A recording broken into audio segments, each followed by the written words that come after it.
নমস্কাৰ। এতিয়া বহুজনে মোক পাৰ্চনেলি মেছেজ কৰি নাইবা ভিডিঅ'সমূহত কমেণ্ট কৰি সুধি আছে যে তেওঁলোকে ৰানিং কৰোঁতে কি জোতা ব্যৱহাৰ কৰিব। এতিয়া আপোনালোকৰ বহুতে বিভিন্ন ধৰণৰ জোতাৰ নাম কয়।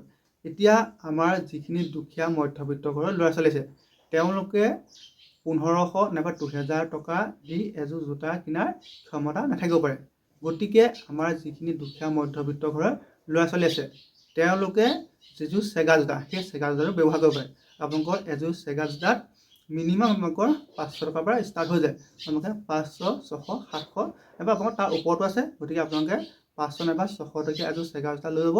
সেই চেগা জোতাটো আপোনালোকে ব্যৱহাৰ কৰিলেও কোনো ধৰণৰ আপোনালোকৰ সমস্যা নহয়। যদি আপুনি পাৰে তেন্তে এযোৰ দামী জোতা লওক। যদিহে আপুনি নোৱাৰে, আমাৰ যিখিনি দুখীয়া মধ্যবিত্ত ঘৰৰ ল'ৰা ছোৱালী আছে তেওঁলোকে এযোৰ চেগা জোতা ব্যৱহাৰ কৰক। আপোনাৰ চেগা জোতা যদি ব্যৱহাৰ কৰে কোনো ধৰণৰ সমস্যাৰ সৃষ্টি নহয়। মই নিজে চেগা জোতা ব্যৱহাৰ কৰিছোঁ, গতিকে আপোনালোকো কৈছোঁ আপোনালোকে যেতিয়া ৰানিং কৰিব তেতিয়া আপোনালোকে চেগা জোতা ব্যৱহাৰ কৰিব।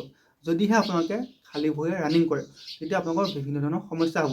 আপোনালোকে যদি টান মাটিত যদি দৌৰে নাইবা আপুনি যদি পকা ৰাস্তাত দৌৰে তেতিয়া আপুনি যদি খালী ভৰি দৌৰে তেন্তে আপোনালোকৰ তলুৱাত দুখ পাব আৰু আপোনালোকৰ লগতে চিন পেইনৰ সমস্যা হ'ব। গতিকে আপোনালোকে কেতিয়াও খালী ভৰিৰে ৰানিঙৰ প্ৰেক্টিছ নকৰিব। আপোনালোকৰ যদিও হাতত পইচা নাই তথাপিও আপোনালোকে কিবাকৈ 500 নাইবা 600 টকা গোটাই আপোনালোকে এযোৰ চেগা জোতা লৈ লওক আৰু তাৰপিছতহে ৰানিঙৰ প্ৰেক্টিছ কৰক। আৰু যদি পাৰে আকৌ কৈছোঁ আপোনালোকে দামী জোতা লওক। কিন্তু আপোনালোকে যদিহে নোৱাৰে তেন্তে একেবাৰে কম দামত এযোৰ ভাল জোতা সেইযোৰ হৈছে চেগা জোতা। আপোনালোকে চেগা জোতা ব্যৱহাৰ কৰিব পাৰে। ধন্যবাদ।